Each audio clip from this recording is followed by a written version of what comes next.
But attractiveness comes in with adoption, and it comes in with foster care, and it comes in with a number of things in life. And so it's important that we understand that as well. Basically, this should probably say cuteness. And what is it? So now, which is cuter, the little boy? No, wait, the little puppy or the big dog? Okay, the little rabbit or the big hare? The little boy or the grown man? Exactly, right. Now, why is that the case? Because it's a cute baby, right? Large forehead to head ratio, symmetrical eyes, large eyes to face ratio, large head to body ratio, and symmetry.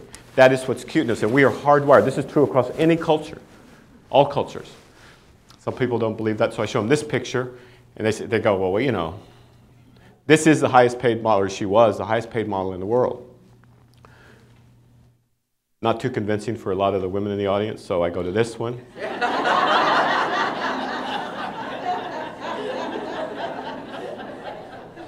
Some people don't like that I use, you know, models and movie stars, so I show them this one.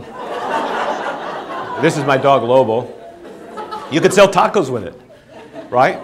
And that's part of the reason this dog survived. This is the only breed of dog to survive in the Western Hemisphere. And part of the reason it survived was because it was cute. Sometimes too cute to eat, and so it's still here. No, seriously, things got pretty tough over here for a while, and so there's Lobo. It doesn't always work. Every rule has its exception. Okay, now, is this baby happy, sad, mad, angry, or what? Happy. How do we know that? By the way, no computer could tell you that.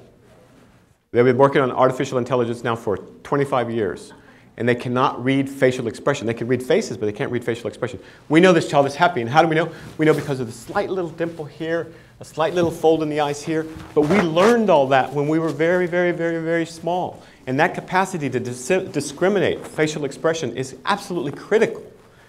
Critical for social functioning. Is she trying to sell insurance?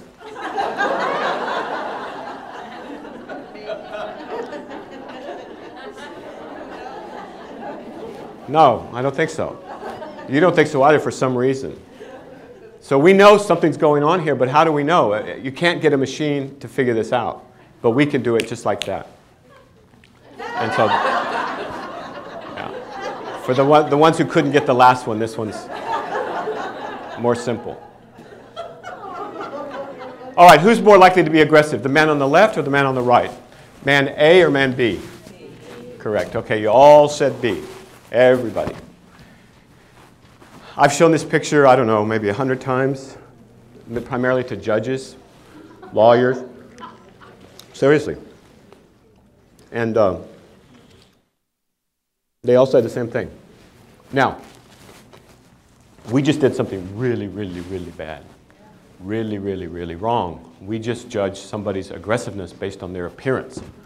Now, what if this man had been black? What if this man had been dark-skinned Latino? We have made a judgment based on midbrain and cortical associations, assuming that we can judge aggressiveness by what someone looks like, and that is simply false. And you don't know how many children have suffered at the hands of our judicial system because of the way they looked. And so it's not just racial profiling, but other kinds of profiling. And it happens all the time, and everybody here. So one thing good about this kind of work is it teaches a bit of humility. I mean, we all just made the same mistake. It is the same person. So how are we so sure that this one was more aggressive? Well, you were judging the face. You can't judge aggressiveness by facial features. Okay.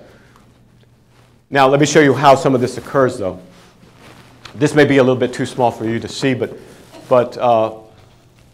let's take the man at the top. On the left, he's smiling, and on the right, he's afraid. By what square does he start to become afraid? 1, 2, 3, 4, 5, 6, 7. Okay. Let's take the woman underneath. She's afraid on the right. On the left, she's smiling. When does she start to smile? 1, 2, 3, 4, 5. About in the middle? Where? Just speak up. Okay. Now, where you perceive the transition, or where you begin to perceive hostility, or depression or sadness, depends on the kind of environment in which you were raised. If you were raised in a barrio, or in a ghetto, or in a war zone, or in a family where there's constant hostility and aggression and fear, then your perception of danger and anger and of sadness, etc., is skewed to the left or the right in this picture, and we can demonstrate this. And so these children and adults perceive the world differently, and they perceive the same facial expressions differently than do others, because they've been raised with it. And so they're sensitized to it, and they make judgments, misjudgments, based on that. And this happens in the courtrooms and in offices, in our offices all the time. Sometimes we'll be just sitting there neutral. We kind of like the kid, you know, but they're reading us as hostile and trying to hurt them or hurt their families. And part of that is because of the environment that they've grown up in. So children from distressed backgrounds perceive the world differently. Their minds have adapted to a world that's untrustworthy, threatening, hostile, or environment. Their hearts, and we're going to get into the amygdala, that midbrain part, is actually the heart of the matter and the heart of our talking. And you know, I did a year of cardiology thinking unconsciously that the heart was in the chest. But of course the heart is in the brain, and now we know a lot more about it, and we'll talk more. And if we wanted to make criminals out of kids, we would put them in environments with other hostile kids. But we would never do that in California, would we? Thank you very much for listening. Thank you.